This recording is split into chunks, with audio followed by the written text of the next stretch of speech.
Hello YouTube, the Eye of Stone here, and here we are in the Backrooms, floor 0, or floor 1, as you like, as you prefer.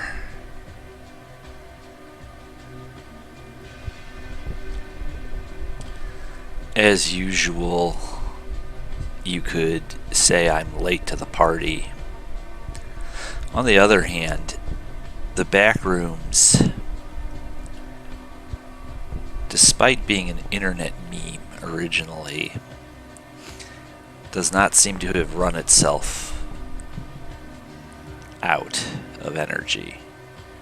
Between the various iterations and the sustained dedication of a very awesome fandom, it seems like it's as healthy as it's ever been.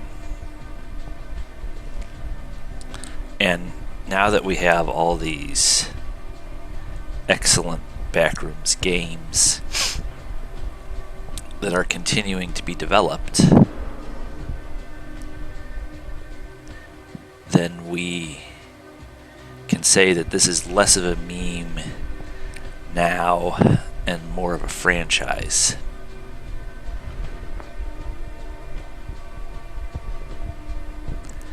I haven't played this game since its earliest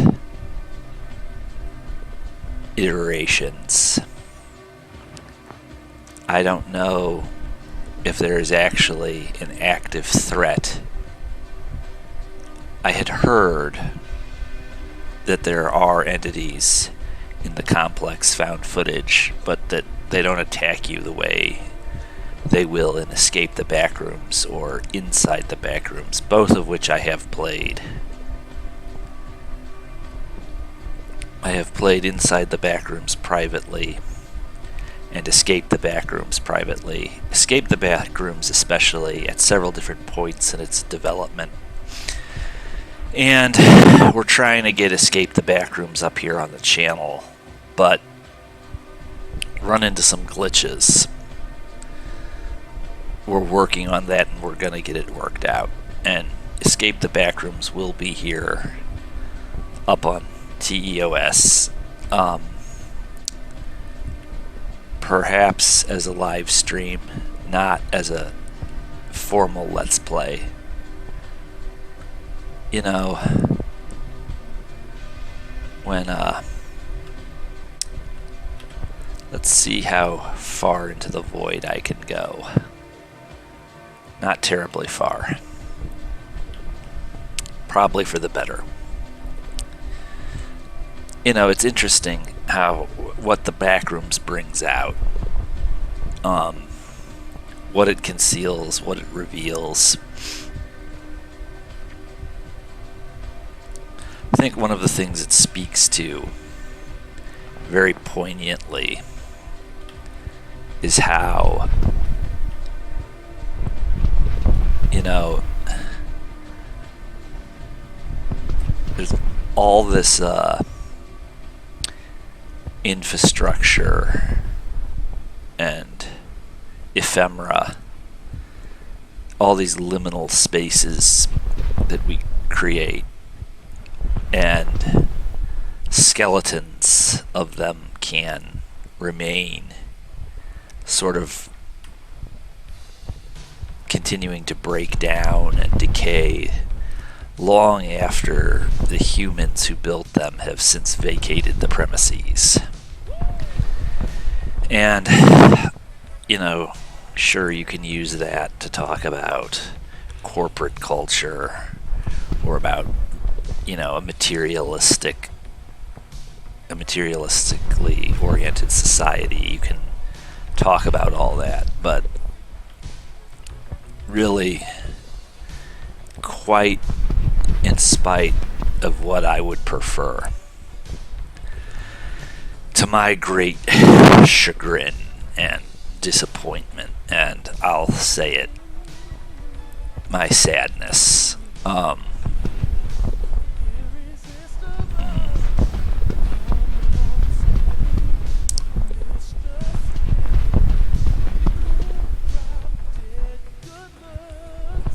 in spite of what I would prefer or otherwise, Backrooms can be a meaningful metaphor for human relationships, how those can change over time, how those can decay over time, how those can die, and how, as Sunstone puts it, how two people can become strangers with memories. And, each of them left with I guess two people end up getting left with the same skeleton that's now empty and dead inside of themselves. And they might view that same skeleton in very, very different and ultimately incompatible ways. But it's like you build so many things with a person over such a long period of time, and in spite of everything you've done, it doesn't matter, and it doesn't persist, and you're just left with all this stuff. You're left with baggage, you're left with damage, you're left with memories, but it's none of it is fissile anymore. Or maybe you're left with a whole bunch of nothing, and maybe all that is just ones and zeros that only you could ever decode again, and they could decode again. And what you're really left with is just the Backrooms are the embassy building of another person or friend in your life, and it's all over and done with, but you're left with this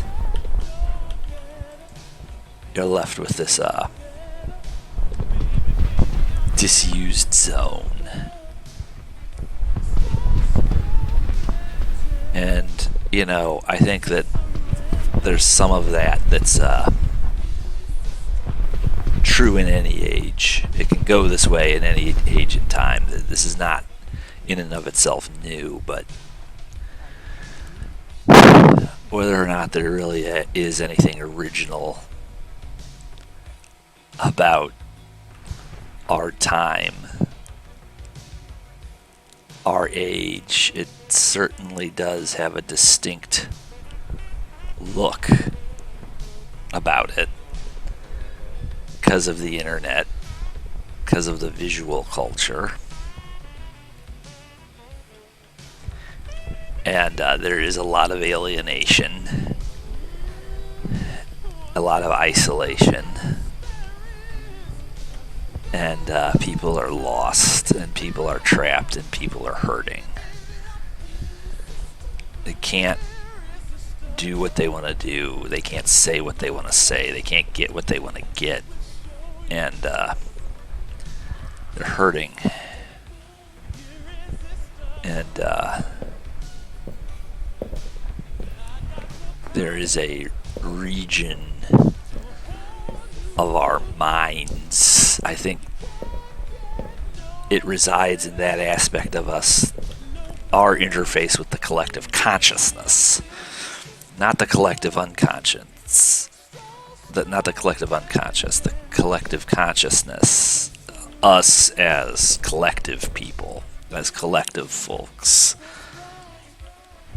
Because of the way things are going in that aspect of us, the Backrooms is in us. We all have our own Backrooms, don't we? I mean, without going into too many details, I've lived through a divorce. I've,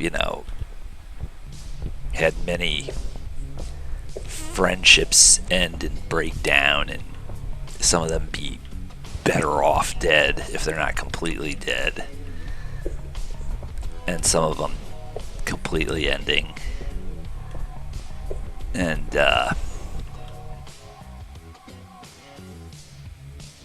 there's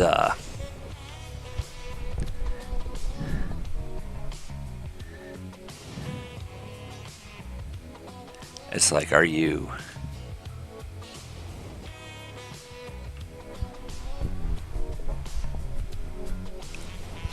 going to continue moving, or are you gonna stop?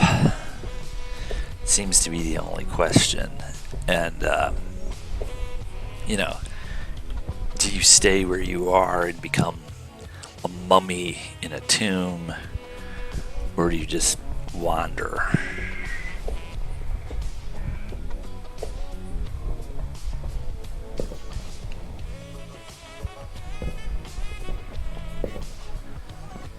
It's I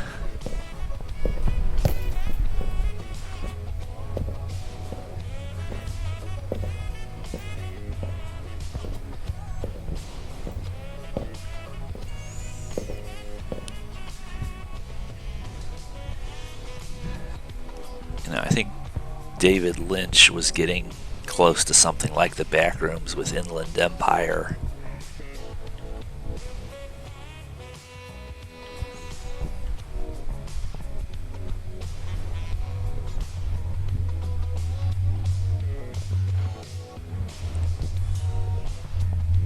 Beginning to hear some kind of a wobble.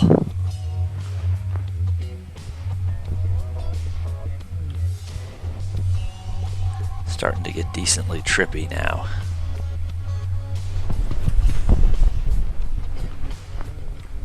Question is, though, is this a different level 1 or level 0, or is this the same one?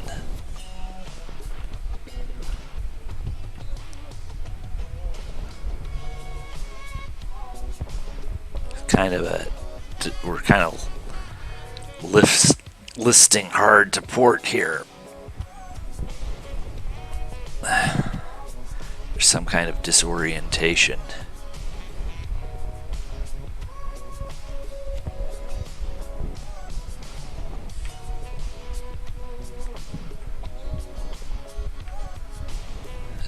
Massive disorientation.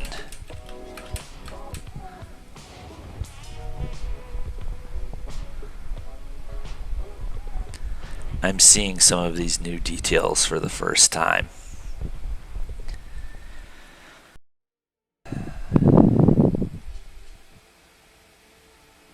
You have these ideas of safety, these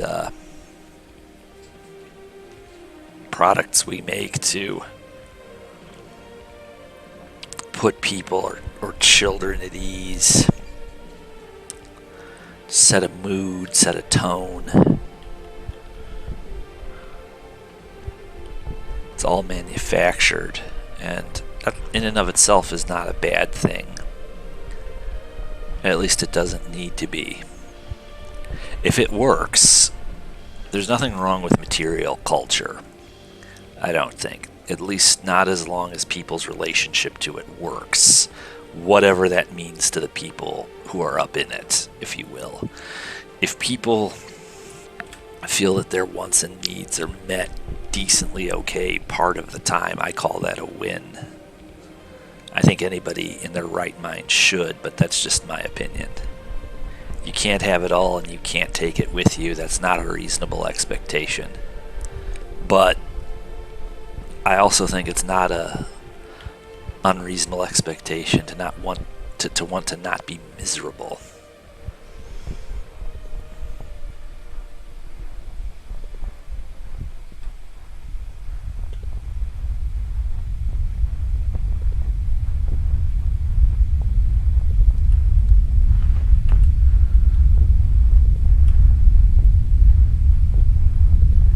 Sounds like we might be getting close to something.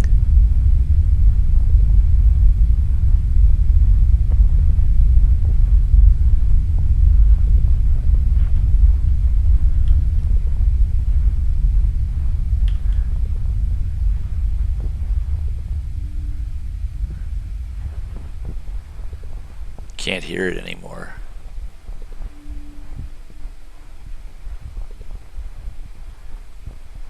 And notice it didn't come back. So that sound is not bound to any particular area.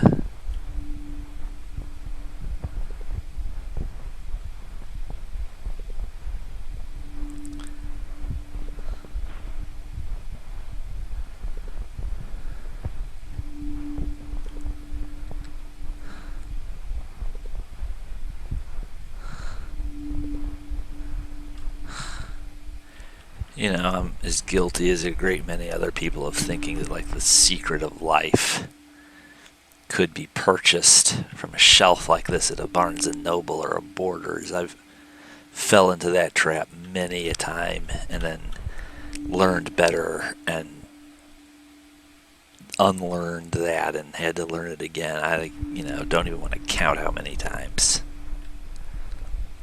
I basically accept that as false at this point.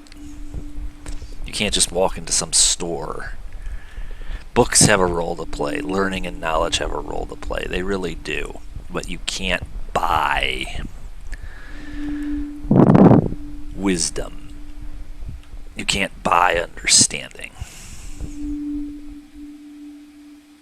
There's like a hint of some ambient music or sound here. I can just barely hear it. I don't know if it's coming through.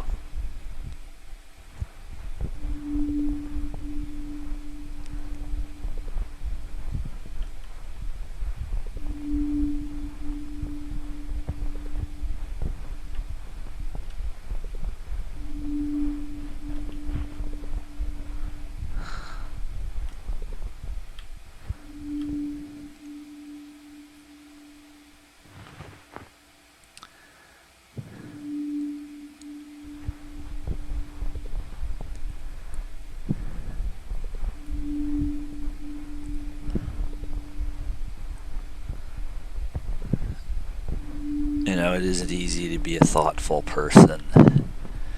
It isn't easy to be a feeler, and the bitterest pill to swallow is you have to do it for yourself, because nobody gives a shit, and they aren't wrong to not give a shit. That's their right.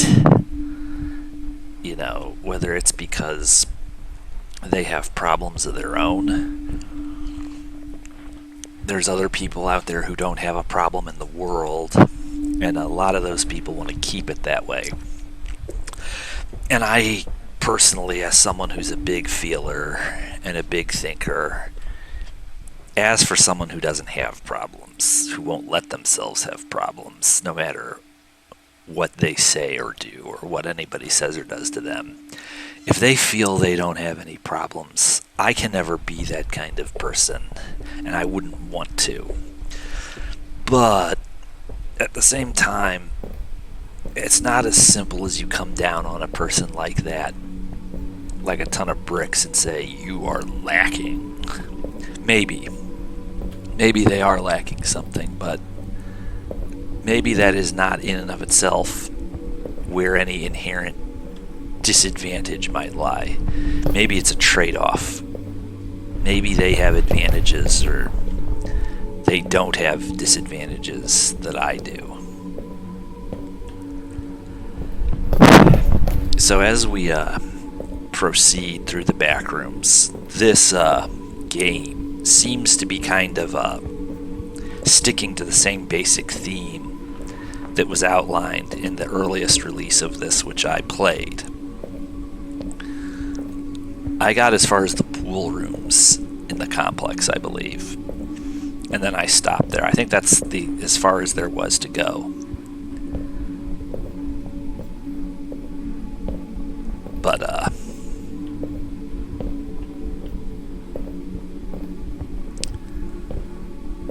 they've added more detail, obviously.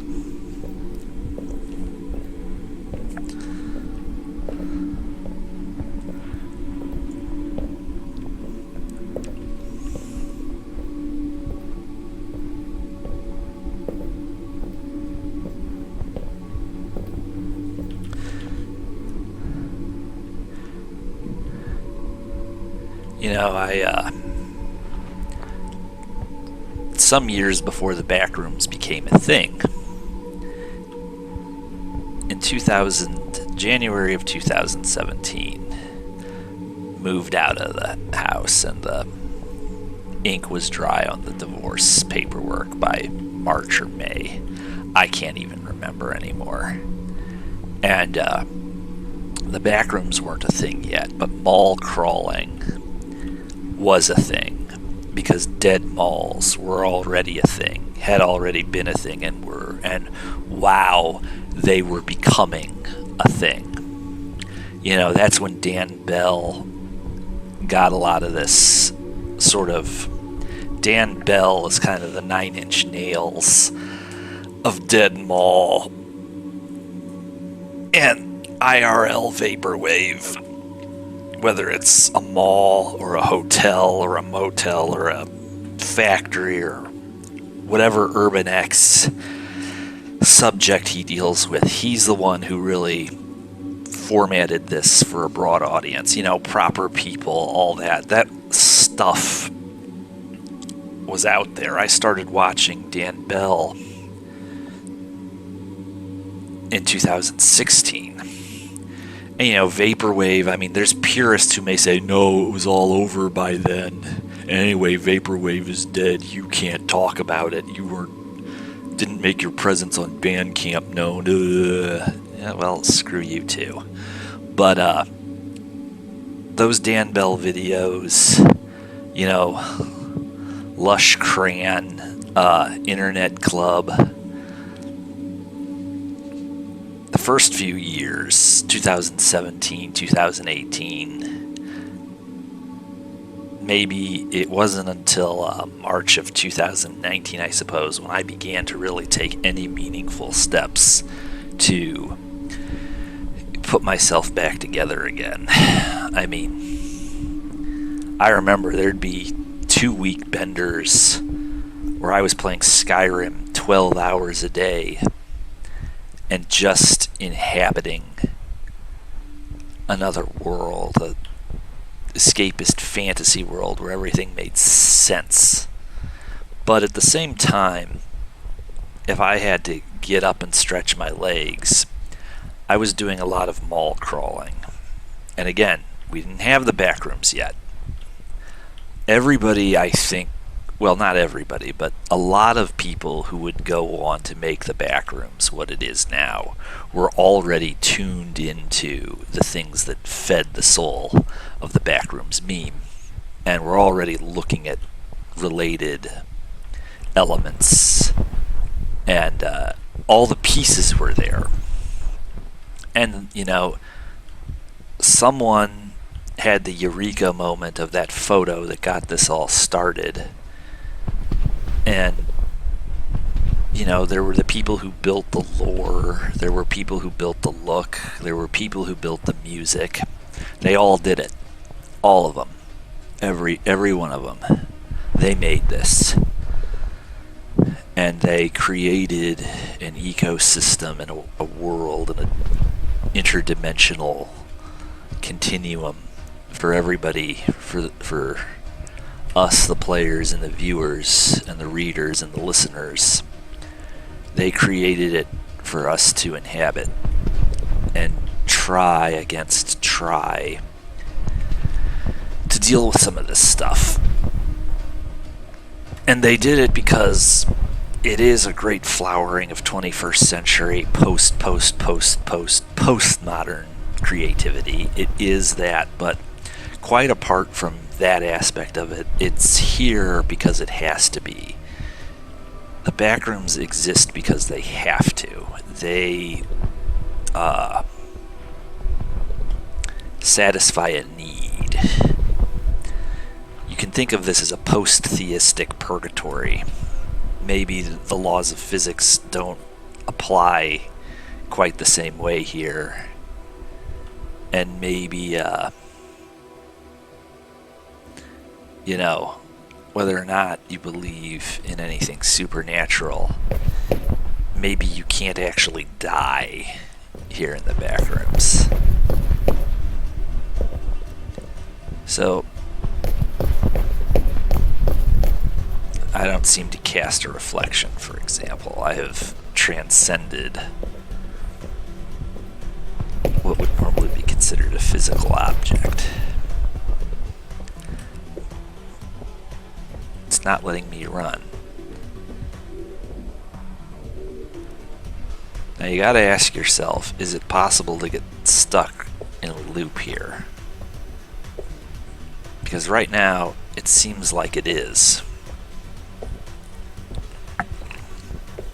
I want to try to do things differently. I personally don't want to be repeating myself, but then again, I think that's actually not what's happening. Well, no, it probably is, but let's go this way this time.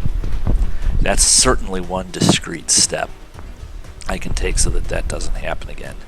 Just because we repeat ourselves, we get stuck walking in a loop, doesn't mean things won't change. Because very likely they will. Even if we are stuck in a loop, things will shift.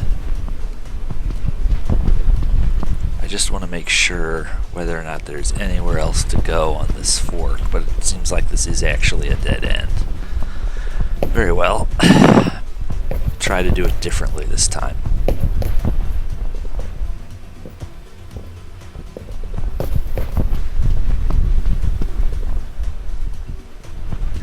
So, I mean, that's another thing. It's okay, it's possible to get stuck in a loop here. Let's go this way.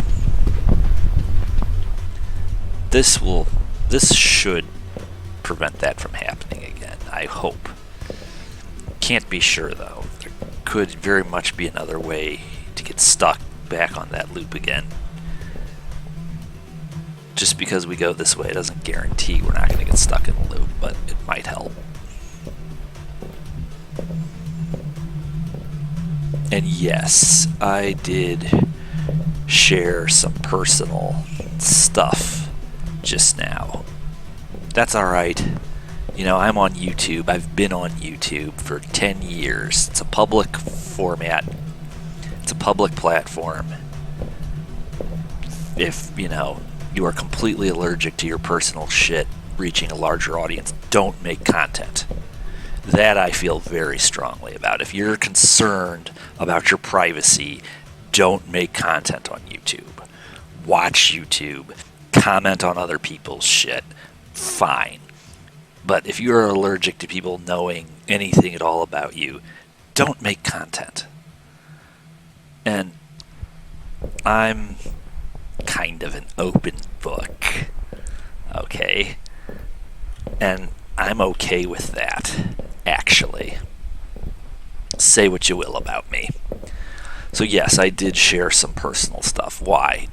You know, if I'm stuck in a prison of my own uniqueness, well, join the club. Everybody is. But I don't actually think that's true 100%. I think there are things about my prison and my hell that are idiosyncratic and distinct and unique to me, yes, but that's just my stuff. It's like there's far more about it, I think, that is... most people have, you know, dealt with similar experiences and problems. And I don't see that as anything to be butthurt about. It's actually always been sort of a comfort to me to know that the things I've gone through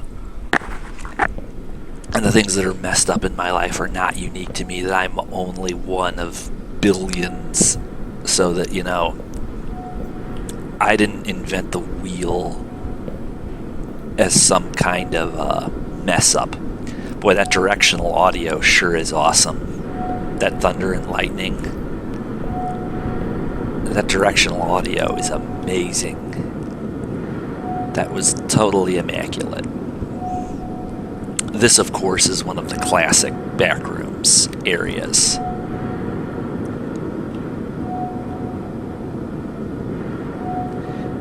Is the sky walled, or is it just a sky of television static? can't quite tell. Of course, the light from that window up there does reflect on it. But again, if it's not a sky of TV static, maybe the sky is a TV screen. Possibly. It's hard to say. But, you know, uh-oh.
Into this video candidly because you know, I can talk about the philosophy and the meta issues of the Backrooms, and I, you know, can try to talk about it and talk about some of the things that make it interesting or add depth to it. But there are so many people online, in videos, in blogs, on the wikis, who've done so much of a better job of that than I ever can, that I don't want to make analysis of the Backrooms the principal focus of these explorations of my own.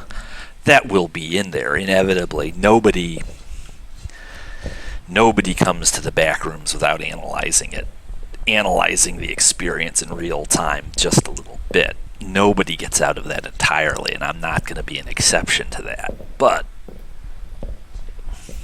for me to talk about the Backrooms as though I were Michel Foucault, that's not going to happen. I am not. And I know it, and that's okay.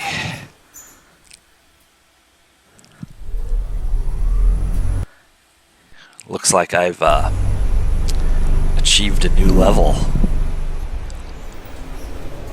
We have reached the pool rooms. I like the pool rooms. The pool rooms don't bum me out. So, you know, there is also nostalgia and comfort and ease and release. The pool rooms aren't painful the way level 0 or level 1, the way the yellow paper is. The yellow paper is kind of an ominous dungeon to explore. I've never felt that way about the pool rooms.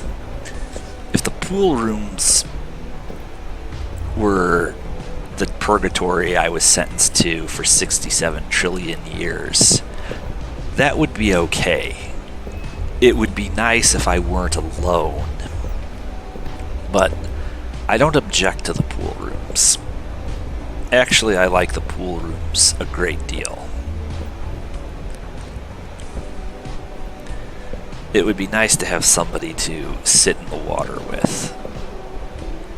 But even if not, the pool rooms are somehow welcoming or soothing in a way the yellow wallpaper isn't, or that the garages are not.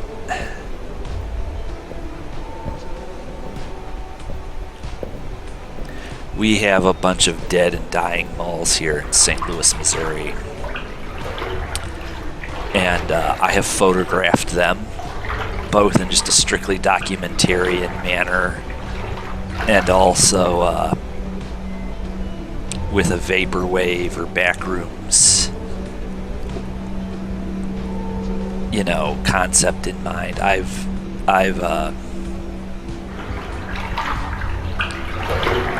I have made some art that's not that is basically informed by the mean.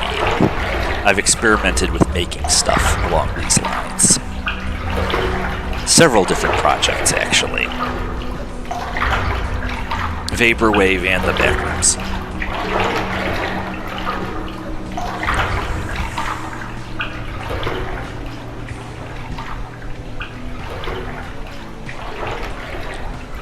Seems to be a dead end. But you never know how going one place might cause a shift in another.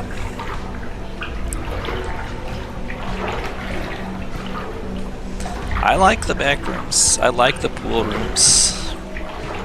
The pool rooms, if I haven't misunderstood the history, the pool rooms were sort of their own thing that got joined to the Backrooms. The pool rooms were probably originally their own thing, but there was this wonderful merging that took place, and I think both the pool rooms and the Backrooms are the stronger for it. The one can easily be the other. They come from a similar place. The emotional tone is different.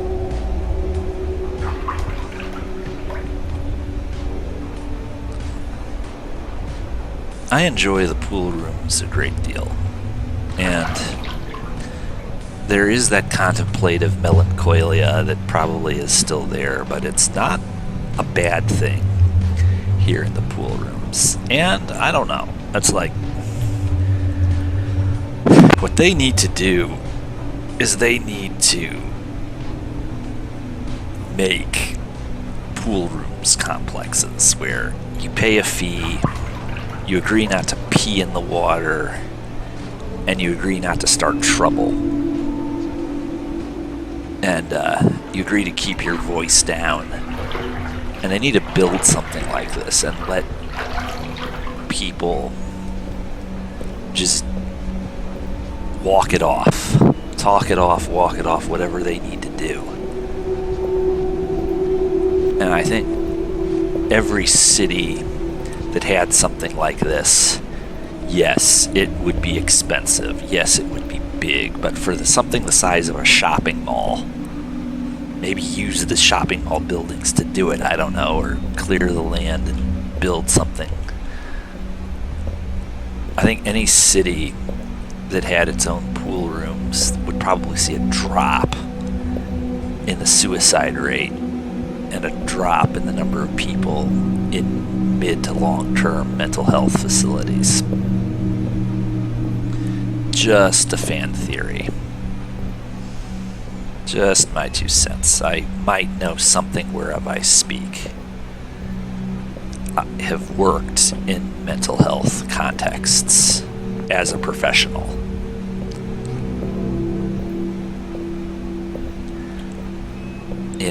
And my other experiences in law enforcement and security and in the healthcare, I have seen the things that bring people to that point. I have seen the treatments that are available for them, how those treatments work, how they fail to work, and, what happens when those treatments work, what happens when they don't. I've seen all that. Okay? I've watched it play out in real time. I've had my own issues.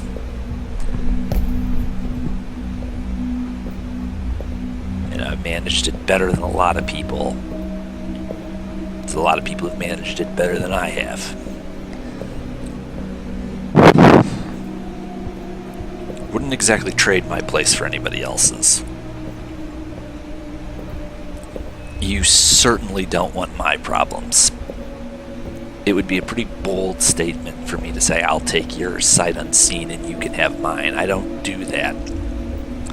If I'm having a bad day, there's the temptation to say that, but no. Let's not do that.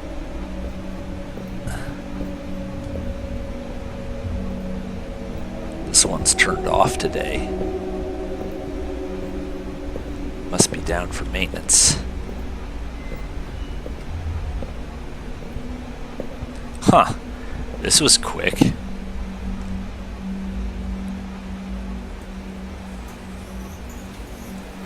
Got through the pool rooms pretty quickly.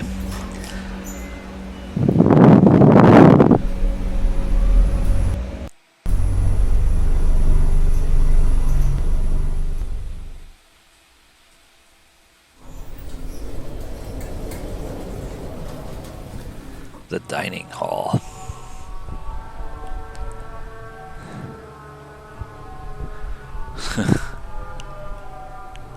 We're here in the Overlook Hotel. This looks kind of sketchy.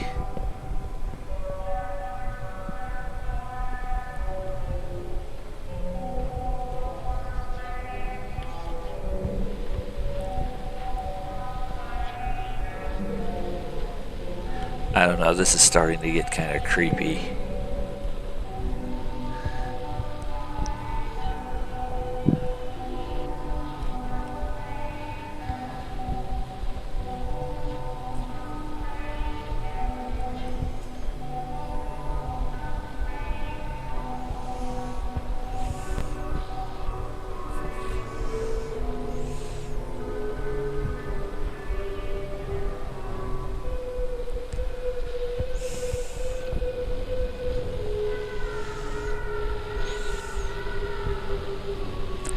And we're back to Big Yellow. Seem to recall this from the earlier playthrough, but I think well, no, that's not correct either.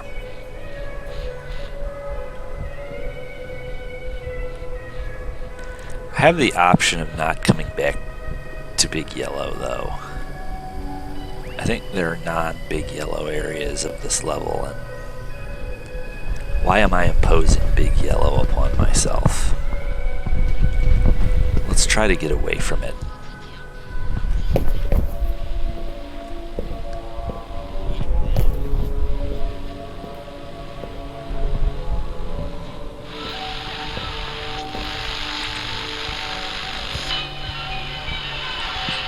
You know, I'm not inclined to remain here.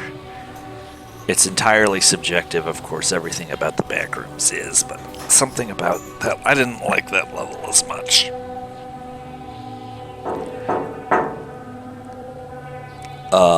That's not good. Because I am stuck. And don't move. We don't know what caused that tapping on my chamber door. Let's get the hell out of there.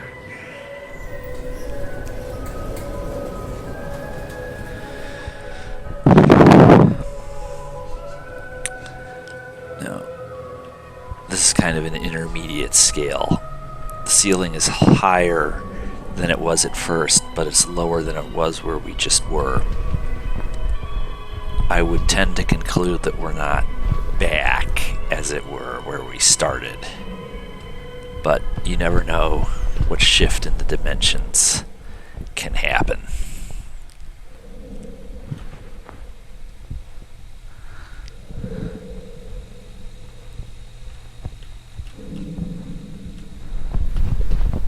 Thinking this is an area where it's not going to be too difficult to bump up against a lot of dead ends.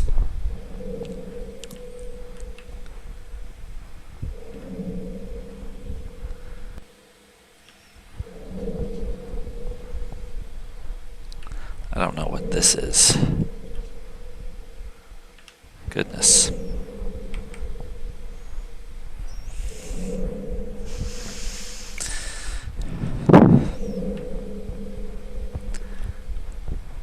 What I want to do is I want to pause right here just for a second. I want to see if I can get a cough or a knock.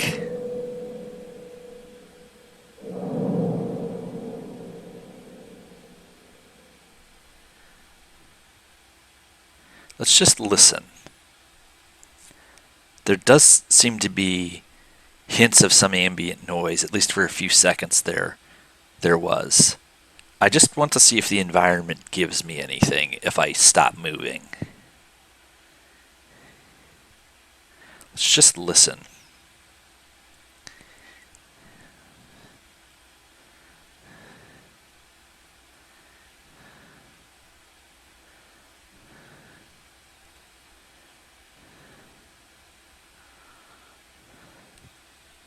I don't know.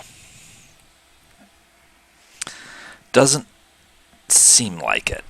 So, okay. We'll proceed. Just wanted to try that. Little experiment. Remember this from the first iteration of the game.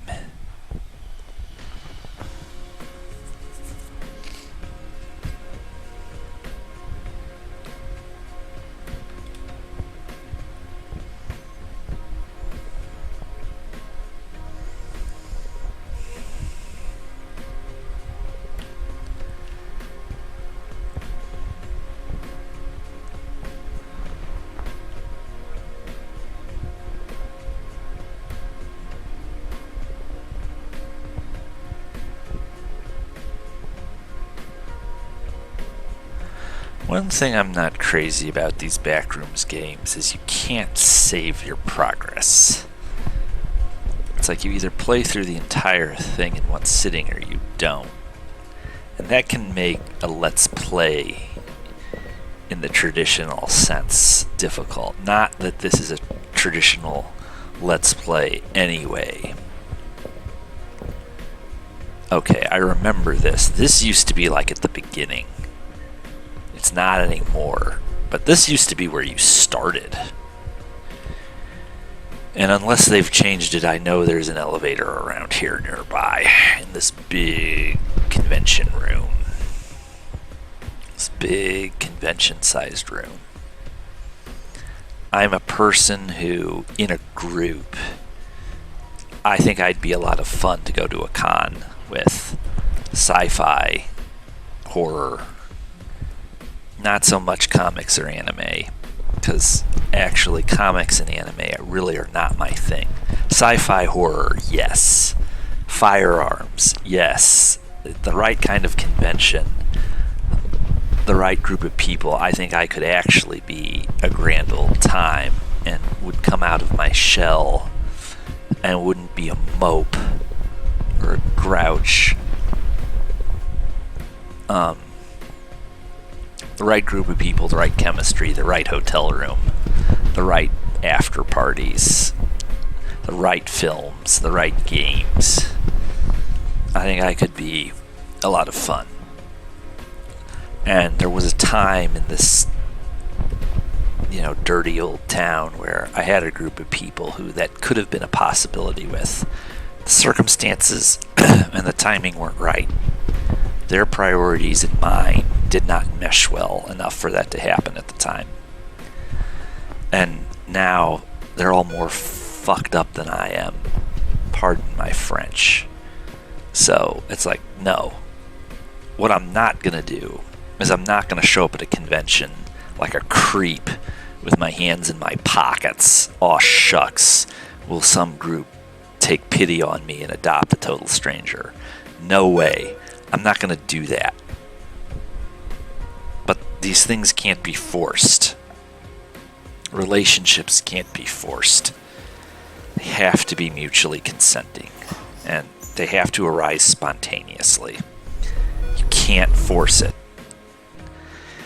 You can't buy it. You can't sell it. You can't wave your magic wand and conjure it into existence. It has to arise naturally. It cannot come out of the backrooms. It cannot come out of the material culture. Well,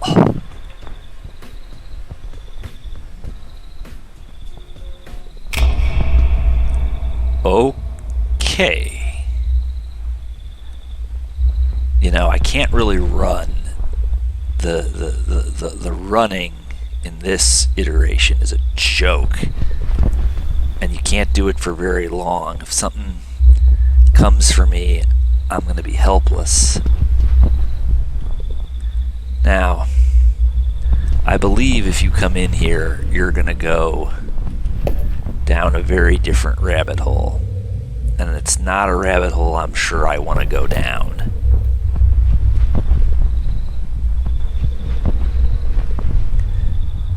Because in the videos I've seen, you might meet somebody in there, but that's not a man.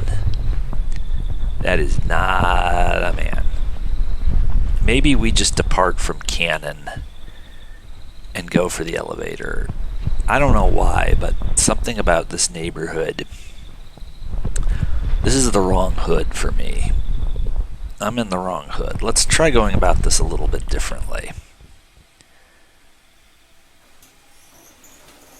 I'm probably skipping a bunch by doing this, but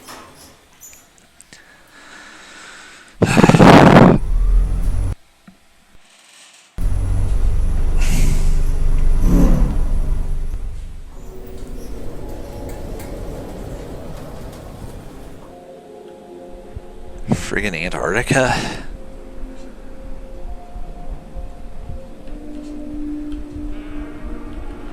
It's a Doctor Who episode. Warrior's Gate.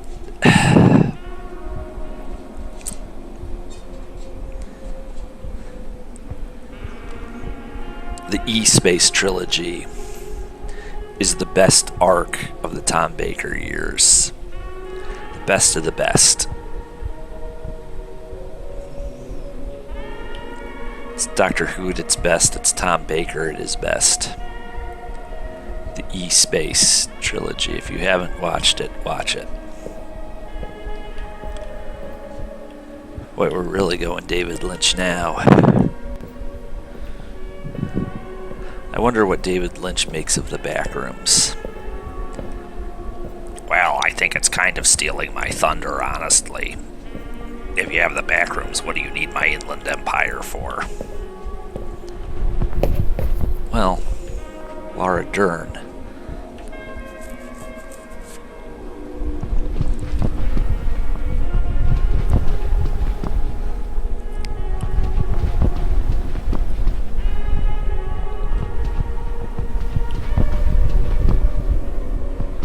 Maybe this one will lead somewhere that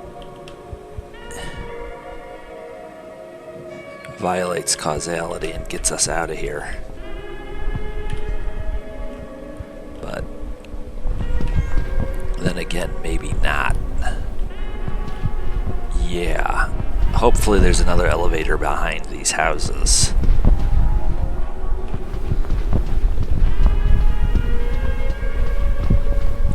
There's not.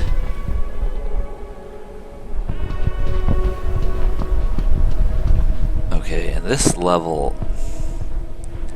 I can try for the trees, if only because there's something to try for.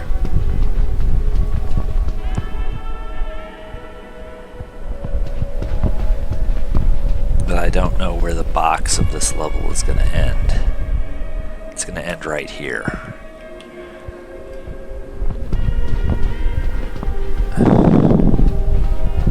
Don't think I tried the blue house. I think I skipped the blue house.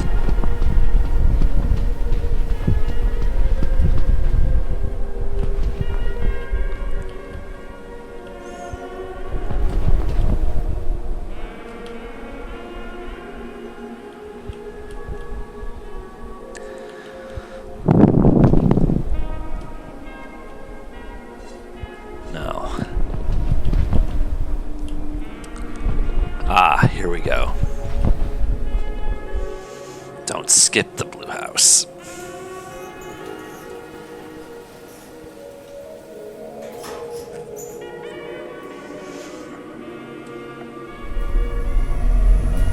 Where are we going next, I wonder?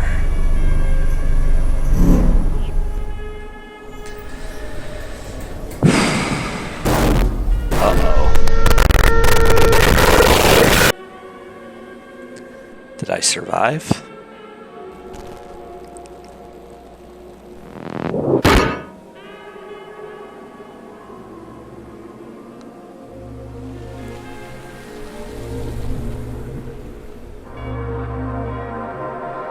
Well, I think that marks the end of this jaunt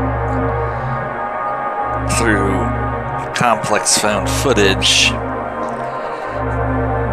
Better to have a story and have an end than never begin at all. So, with that, I will say I hope you enjoyed this jaunt through the Backrooms, and I will see everybody back next time.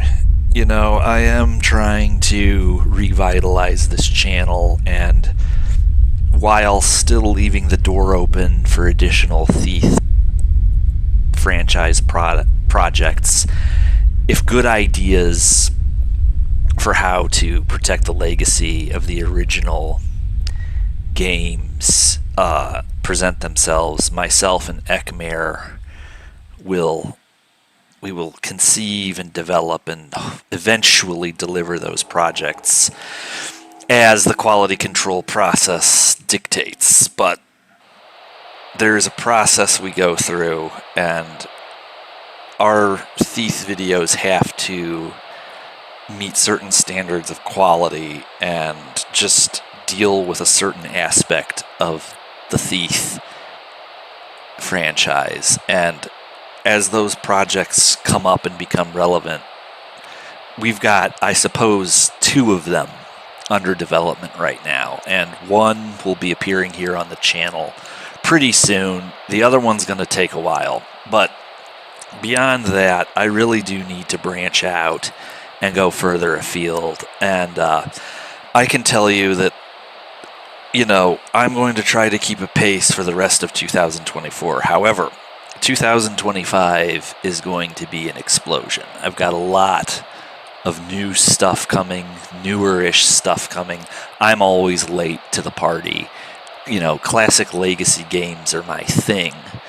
And sort of taking a new look at the classics as the years begin to get on is what I do here on TEOS. But I am working very hard right now, actually, to see to it that 2025 is that there's more content overall, and that it's also spaced more evenly than it often is on this channel. So stay tuned. There is more coming, and I will see everybody back next time.